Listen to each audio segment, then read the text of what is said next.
Why you bugging? See, what happened to hip-hop? She was an all-American girl born in an NYC borough, and she was thorough. Her granddad was a pastor and a poet.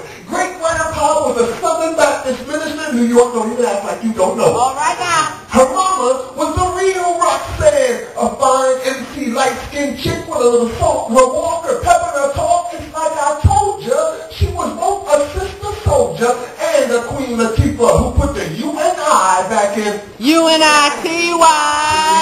Lately, Lady Hip Hop has been looking really whack. She's been bitching and complaining about her neck and her back. She was such a foxy brown mama in her hate y'all days. But now she works for a PIMP named Jay, and she'll go all the way for a 50 cent. Wow. Living, but a lovely lady look. She's crunked up on Bacardi at a Sean John and P. Diddy pity party. I remember when she had me all crisscrossed and made me want to jump. Her daddy was a microphone fiend from the South Bronx. South Bronx. And back in the day when he was young, they called him Slick Rick the Ruler. He was the resident president of the special ed class. The girls thought he was Doug.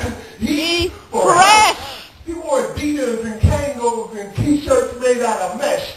4-finger rings and 5-pound chains. He was a flashy grandmaster that still cut faster than any known. Stoned to the bone, unleashed, unlaced, and carried a Big Daddy cane.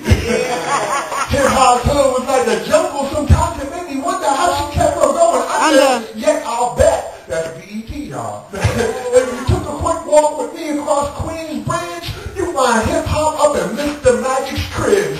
She be getting high on some Curtis Blow with a couple of fat boys blaze. Talking about those old school days. She was most deaf raised to grace the stage. She had flavor.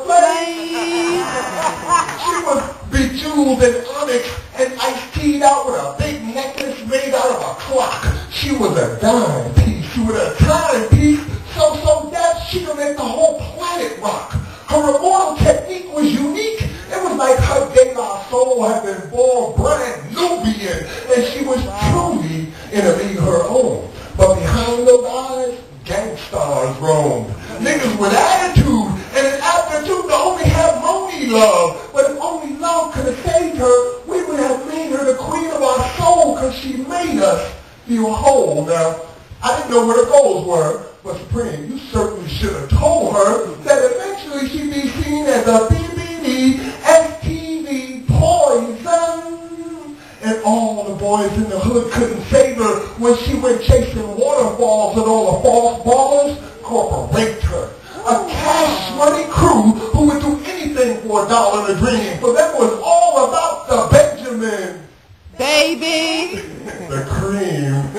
And I agree, it seems she's a slim, shady lady lately, and maybe doing more harm than good these days, but we all hope and we all pray. Come on with me, cry when I say we hope she comes back to life, back to reality, back to the here and now again, and won't be a nigga for life.